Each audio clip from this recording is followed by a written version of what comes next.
नमस्कार दोस्तों, स्वागत है आपका अपने YouTube चैनल परीक्षा यान अकेडमी में।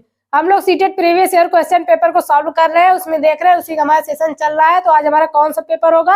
आज हम 16वां पेपर सॉल्व कराने जा रहे हैं, जो प्रीवियस ईयर क्वेश्चन पेपर पूछे गए थे उसी में से है। तो चलिए शुरू करते हैं आज की क्लास। इसी सेशन को देखते रहिएगा दोस्तों, ध्यान दीजिएगा। जो भी क्वेश्चन बन रहा है इसी से घुमा फिरा के बन रहा है, तो आप लोग इसको ध्यान से देखिएगा। चलिए शुरू करते हैं आज का हमारा प्रैक्टिस सेट। क्वेश्चन पूछा जाता है पैसे से, तो ये पैसे दिया गया है, इससे संबंधित देखते हैं क्वेश्चन कौन कौन सा पूछा गया है। पहला क्वेश्चन है, the poem deals with. Question दिया गया the poem deals with idea that human life is. Poem जो दिया गया है उसमें पूछा जा रहा है कि जो पोएम डील किया है उसमें क्या है, ह्यूमन लाइफ को कैसे उसको उसमें सिंबलाइज किया गया उसको देखते हैं। तो चलिए पैसेज को पढ़ लेते हैं। Passage as a fond mother when the day is over leads by the hand her little child to bed, half willing, half reluctant to be led, and leave his broken plaything on the floor, still gazing at the through the open door, nor wholly reassured and comforted by promises of others in their stead, which though more splendid may not please him more.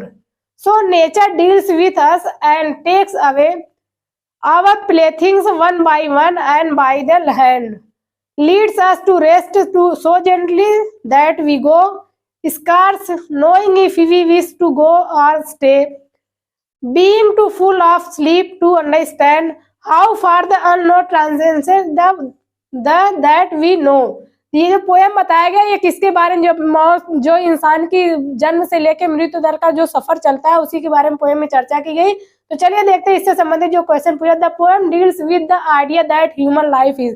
Human life को कैसे poem में दर्शाया गया है? Option A immature, option B immortal, option C full of ups and downs, option D क्या दिया गया impermanent. तो वहां पे जो पोएम में ह्यूमन लाइफ को दर्शाया गया वो इम्परमानेंट दर्शाया गया, मतलब ह्यूमन की लाइफ जो होती है वो निश्चित नहीं होती है, कभी भी किसी भी समय कुछ भी हो सकता है। ऑप्शन डी यहाँ पे सही होगा, इम्परमानेंट। अगला प्रश्न है, the narrator of the poem is. Poem का जो नरेटर है, मतलब जो पोएम हम लोग पढ़े उसमें नरेटर किसको दर्शाया गया है?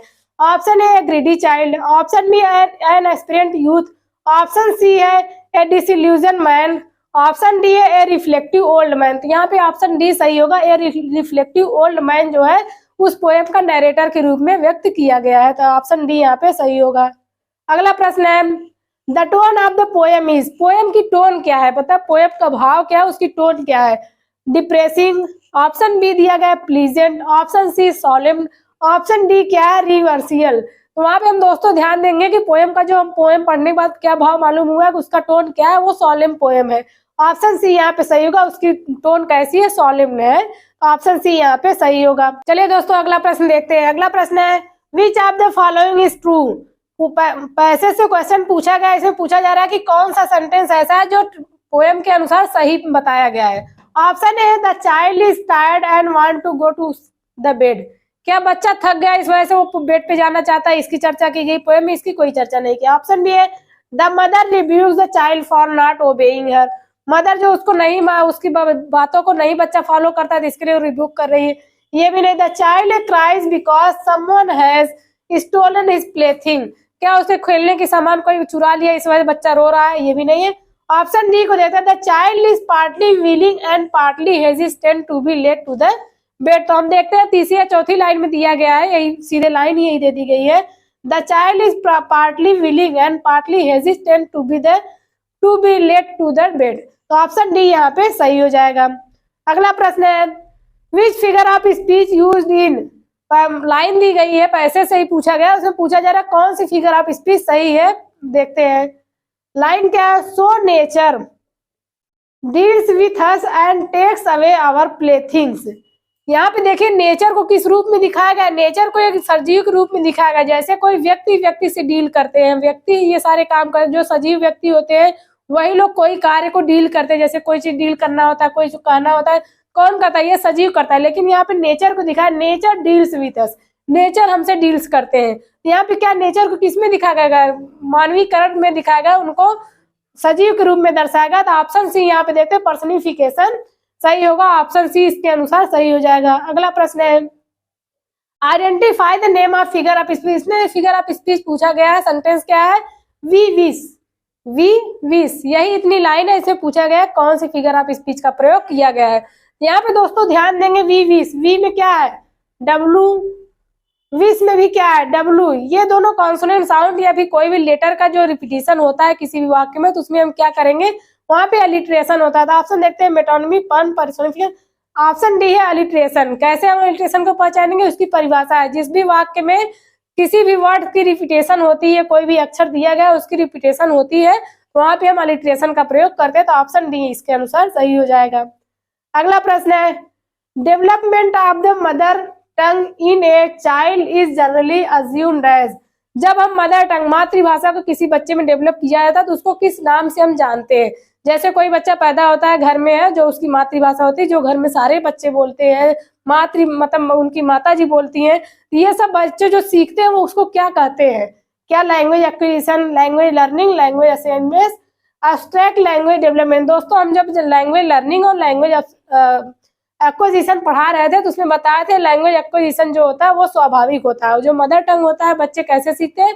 लैंग्वेज एक्विजिशन के ही माध्यम से उनको मदर टंग आती है। तो ऑप्शन ए यहाँ पे सही हो जाएगा।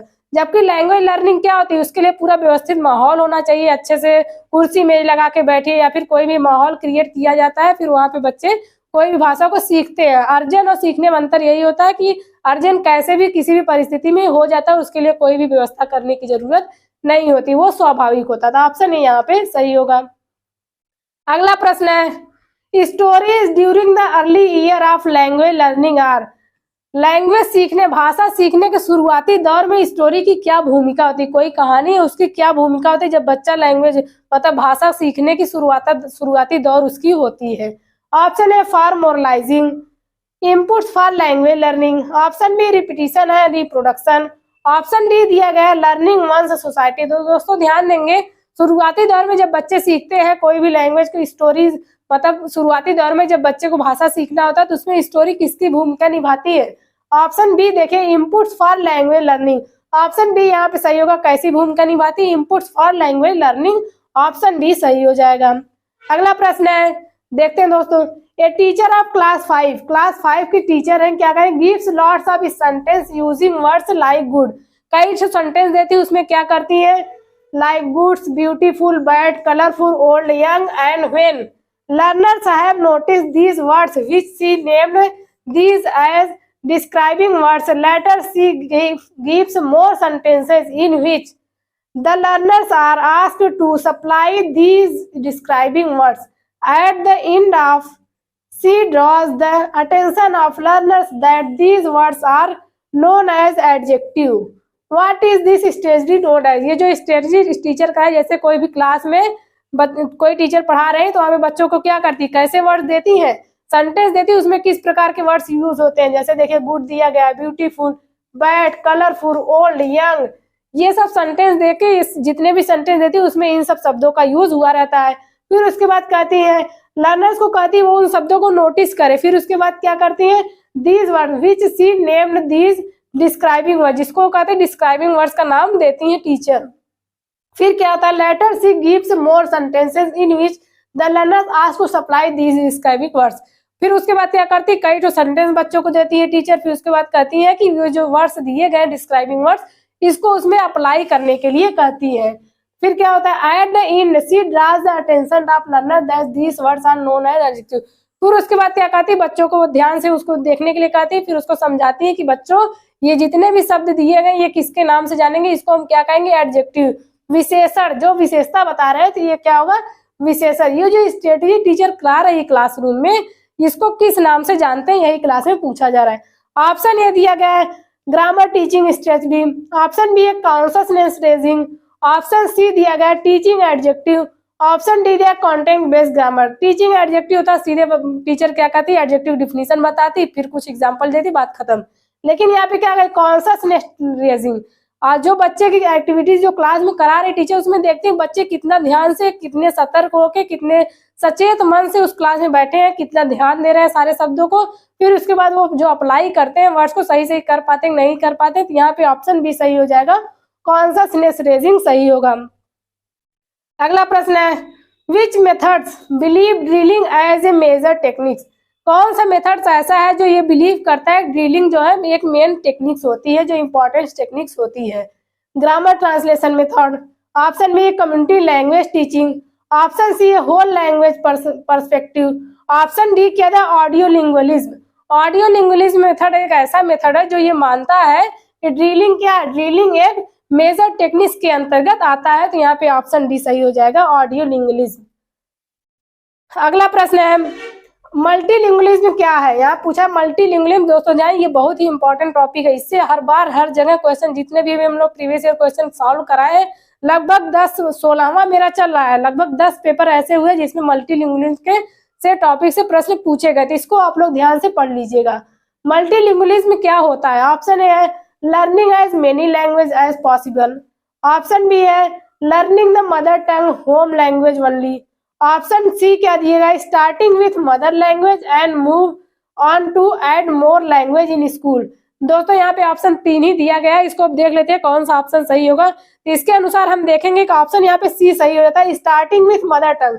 मल्टीलिंगुअलिज्म में क्या होता है, जब हम बच्चे क्लास में विभिन्न प्रकार के बच्चे आते हैं तो विभिन्न प्रकार की उनकी मातृभाषाएं होती हैं, तो वहां पे वो बच्चे आते हैं, फिर क्या करते हैं, अब स्टार्टिंग कैसे करते हैं, मदर टंग से करते हैं, जो भी बच्चे आते हैं अपनी मातृभाषा से स्टार्ट करेंगे, लेकिन फिर क्या होता है and move to add more language, फिर उसके बाद धीरे धीरे उसमें प्रोग्रेस करके और भी लैंग्वेज उसके माध्यम से सीखते हैं, तो ऑप्शन सी यहाँ पे सही हो जाएगा। अगला प्रश्न है हिंदी इज इंडियाज, इंडिया में हिंदी को क्या नाम, किस रूप में जाना जाता है, हिंदी में को, हिंदी जो लैंग्वेज है उसको इंडिया में क्या नाम दिया गया है, जैसे नेशनल लैंग्वेज, क्या ये नेशनल लैंग्वेज है, नहीं, ऑप्शन बी ऑफिशियल लैंग्वेज, यही सही होगा, ऑफिशियल लैंग्वेज होता है हिंदी। और एसोसिएट ऑफिशियल लैंग्वेज किसके अंतर्गत आता है, तो ये इंग्लिश होती है, इंग्लिश को क्या कहते हैं, एसोसिएट ऑफिशियल लैंग्वेज। हमने आपको दोस्तों पढ़ाया था इंग्लिश को किस नाम से जाना जाता है, इंग्लिश को किस श्रेणी में रखा जाता है, एसोसिएट ऑफिशियल लैंग्वेज, जबकि हिंदी किसके अंतर्गत आती है, ऑफिशियल लैंग्वेज के अंतर्गत आती है, ऑप्शन बी यहाँ पे सही होगा। अगला प्रश्न है errors committed by learners in their writing and speaking should be treated as, जो बच्चे गलतियां करते हैं उसको किस रूप में देखा जाता है क्लास में, constraint in their learning, indication for learning, problems for learning language, indication for error correction. दोस्तों ध्यान देंगे जब भी बच्चा कोई गलती करता है, अगर कोई भी इंसान कोई गलती करता है किसी क्षेत्र में, तो ये पक्का मान लीजिएगा वो कुछ सीख रहा है तभी तो गलती कर रहा है, कुछ कर रहा है तभी गलती, जो इंसान कुछ करता ही नहीं तो उससे गलतियां कहाँ से होंगी, इसीलिए कुछ करिए, जब तक करेंगे नहीं तो गलतियां होंगी कहाँ। इसीलिए क्या होता है बच्चे को वो इंडिकेशन क्या होता है, उनकी लर्निंग सीखने का इंडिकेशन करती है, बच्चे कितना सीख रहे हैं, कहाँ पे उनकी मिस्टेक्स हो रही हैं, तो गलतियां यही इंगित करती हैं कि बच्चे क्या और कितना सीख रहे हैं, तो ऑप्शन बी यहाँ पे सही होगा। अगला प्रश्न है learner undergo stages for developing a good और write up, what is the approach known and, ये जो अप्रोच दिया है learners undergo stage for the developing a good write up, good write up जो अप्रोच दिया गया ये किसके अंतर्गत आता है, option A product approach to writing, option B दिया गया है ऑफिशियल राइटिंग, ऑप्शन सी है स्टडी स्किल्स, ऑप्शन डी क्या दिया गया है प्रोसेस अप्रोच टू राइटिंग। तो यहाँ पे दोस्तों ध्यान देंगे क्या दिया है, गुड राइट अप जो अप्रोच डेवलपिंग है, गुड राइट अप अप्रोच जो दिया गया है वो किस अप्रोच के अंतर्गत जाना जाता है, तो इसका है ऑप्शन डी है process approach to writing, option D यहाँ पे सही होगा। अगला प्रश्न है children in their early years scribble on the wall floor and notebooks, what is this stage is language learning called, language learning भाषा शिक्षण में जो होता है, जो बच्चे कोई भी नोटबुक होती है या दीवारों पे या फिर जमीन पे कुछ न कुछ गोचते रहते हैं, कुछ कुछ लिखते रहते हैं, कोई कॉपी पा जाएंगे पेन उठाएंगे कुछ न कुछ गोचेंगे जरूर, वहां पे उसको किस नाम से जानते हैं, ऑप्शन ए है scribbling, option B emergent literary, option C है writing skills, option D graphic development. दोस्तों ध्यान दीजिए यहाँ पे कौन सा ऑप्शन सही हो, इमर्जेंट लिटरेसी होगा। हम स्क्रिबलिंग को सही करते हैं, वो ये पूछा जाता है जो गोचते हैं उसको क्या कहते हैं, लेकिन यहाँ पे स्क्रिबलिंग जो कर रहे हैं उसको पूछ रहा है उसको क्या कहते हैं, तो यहाँ पे क्या है इमर्जेंट लिटरेसी, ऑप्शन बी सही हो जाएगा। अगला प्रश्न है which of the following is assessment for learning, सीखने के लिए मूल्यांकन क्या होता है, मतलब इस चारों ऑप्शन में सीखने के लिए मूल्यांकन कौन सा ऐसा पार्ट है, written test, option B term and exam, option C है फॉर्मेटिव असेसमेंट, ऑप्शन डी है समेटिव असेसमेंट। तो दोस्तों ध्यान दीजिएगा, जो सीखने के लिए मूल्यांकन होता है वो किसके अंतर्गत आता है? फॉर्मेटिव असेसमेंट, रचनात्मक मूल्यांकन के अंतर्गत आता है। अगला प्रश्न है, if a child a good reader in one language, कोई बच्चा है एक लैंग्वेज में अच्छा रीडर मतलब पढ़ने वाला है, तो सी या he can be a good reader in other language. जैसे कोई बच्चा है किसी एक लैंग्वेज को पढ़ने में अच्छा है, ये माना जाता है कि उसको क्या है, वो दूसरे लैंग्वेज में भी अच्छा रीडर बन सकता है। When he learns another language, this is known, जब वो दूसरा लैंग्वेज सीखता है तो उसमें भी वो अच्छा परफॉर्मेंस कर सकता है। तो इसको किस नाम से जानते हैं? Reading competency, option A reading strategy, option C है स्किल ट्रांसफर, ऑप्शन डी है हायर ऑर्डर स्किल। तो दोस्तों ध्यान देंगे, ऑप्शन सी यहाँ पे स्किल का ट्रांसफर हो रहा है, एक भाषा से दूसरे भाषा को सीख रहा है, तो इसमें क्या है, स्किल ट्रांसफर उसके हो रहे हैं। ऑप्शन सी सही होगा। अगला प्रश्न है, लर्निंग आउटकम्स आर, लर्निंग के आउटकम क्या होते हैं वो पूछा जा रहा है। Competencies to be achieved or performed by learners at the end of the course. Option B है objective of language teaching as delineated in a language curriculum and syllabus. Option C है based and communicative skill of learners during a course of study. Option D क्या दिया गया है, the process through which learners are expected to perform। दो तो ध्यान दीजिएगा, performance और जो लर्निंग आउटकम्स होते हैं वो क्या होते हैं, competencies to be achieved or performed by learners at the end of the course. तो यहाँ पे ऑप्शन ए सही हो जाएगा। अगला प्रश्न है, which of the following are the main aims for remedial teaching. Remedial teaching का सबसे मेन उद्देश्य क्या होता है, यही पूछा जा रहा है। तो देखते हैं, remedial teaching is for learners to improve their learning. Remedial teaching is for teachers to make change, teacher के लिए नहीं होता है। ऑप्शन सी है remedial teaching is for teachers to understand their learners. Option D है remedial teaching is for the parents to known, parents के लिए नहीं होता, यहाँ केवल बच्चों के लिए रिमेडियल टीचिंग की जाती है। यहाँ पे remedial teaching is for learners to improve their learnings. ये रिमेडियल टीचिंग जो होती है ये बच्चों के लिए होती है कि बच्चे जो सीख रहे हैं उसमें क्या गलतियां कर रहे हैं उसको सुधार करने के लिए ही रिमेडियल टीचिंग की जाती है। तो ऑप्शन यहाँ पे सही हो जाएगा। अगला प्रश्न है, a teacher divided her class into 5 groups. कोई टीचर है वो अपने क्लास को 5 ग्रुप में डिवाइड करती है विथ 5 लर्नर्स। उसमें 5 ग्रुप होता है जिसमें 5-5 बच्चे होते हैं। In each group ask them to find words related to home, school, road, land and sky. सब ग्रुप में सारे बच्चों से कहती है को क्या करें, वर्ड्स को फाइंड करें। फाइंड वर्ड्स जो कि किससे संबंधित हो, उनके घर से संबंधित हो, स्कूल से संबंधित हो, उनके रोड आते जाते जो रोड में पढ़ते हैं उनसे संबंधित जो कुछ वर्ड्स रहे उसको, फिर लैंड, स्काई, आकाश, मतलब जितने भी बच्चे हैं जिनके उनके इर्द गिर्द जितनी भी चीजें होती हैं उससे संबंधित कुछ वर्ड्स होते हैं जिनको टीचर क्या करे, कलेक्ट करने के लिए कह रही। 5 ग्रुप बनाइए, 5 ग्रुप में 5-5 बच्चे ऐसी एक्टिविटी करा रही है। फिर ईच ग्रुप फाउंड 10 और 15 वर्ड्स। प्रत्येक ग्रुप जो होते हैं 15 से 10 से 15 वर्ड्स पाते हैं। फिर each and share with their other groups. और जो जितने 5-5 ग्रुप बनते हैं, 5-5 ग्रुप में 5 बच्चे होते हैं, 10 से 15 वर्ड्स भी पाते हैं, तो वो क्या करते हैं एक दूसरे से ग्रुप में शेयर करते हैं अपने वर्ड्स को। ये पूछ रहा है what technique did the teacher adopt to for teaching vocabulary. ये जो ऑप्शन दिया गया इसमें पूछा है कौन सी ऐसी टेक्निक है जो टीचर अपना रही है कि उनकी वोकैबुलरी को मजबूत किया जा सके।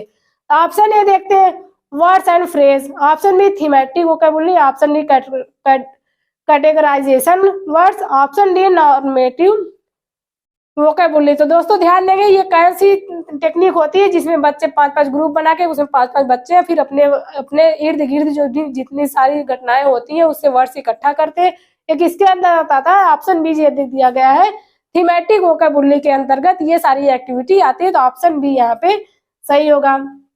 अगला प्रश्न है constructivism as a learners learning theory believes. Constructivism जो है ये लर्निंग थियरी ये किसमें बिलीव करती है। ऑप्शन में learning is individual characteristics, option B all learners can not learn languages, option C दिया गया है learner is completely a psychological phenomena, option D दिया गया है learning is socially constructed. Learning क्या सीखना क्या होता है, ये समाज के द्वारा बनाया गया है, इसको बच्चे सीख सकते हैं। ये बच्चों के लिए होता है और सब कर सकते हैं। यहाँ पे देखिए सारे इंडिविजुअल कैरेक्टर, क्या ये व्यक्तिगत केवल होती है, कोई एक ही इंसान सीख सकता है, अगला इंसान नहीं सीखता था, ये सारे निगेटिव टॉपिक्स दिए गए हैं। ऑप्शन बी को देखिए, ऑल लर्नर्स कैन नॉट, क्या सभी लर्नर्स नहीं सीख सकते? अगर नहीं सीख सकते उसको ऑल लर्नर्स पहली बार नाम ही दे दिया गया है। ऊपर से प्रत्येक बच्चा सीख सकता है, चाहे इस दुनिया में जितने भी लोग कुछ न कुछ सब सीखते हैं। यहाँ पे ऐसी बात नहीं। Learners is completely A psychological phenomena, क्या लर्नर्स पूरी तरह साइकोलॉजिकल फिनोमेनन होते हैं? ये सब बातें नहीं है। ऑप्शन डी देखते हैं, लर्निंग इज सोशली कंस्ट्रक्टेड, ये समाज द्वारा बनाए गए नियम कानून है, इसके अंतर्गत मतलब ये समाज में फॉलो किए जाते हैं, लोग आसानी से सब चीज सीखते हैं और सब बच्चा सीख सकता है। इसमें किसी प्रकार की किसी को ये नहीं है कि ये नहीं सीख सकते तो ये नहीं सीख सकते, सब सीख सकते हैं। तो यहाँ पे ऑप्शन डी हमारा सही हो जाएगा, लर्निंग इज सोशली कंस्ट्रक्टेड। तो चलिए दोस्तों, आज की हमारी क्लास यहीं पे समाप्त होती है। अगर आपको कहीं पर भी कोई भी डाउट हो तो आप कमेंट बॉक्स में पूछ सकते हैं, और हमारा साथ देते रहने के लिए आप सभी का बहुत बहुत धन्यवाद।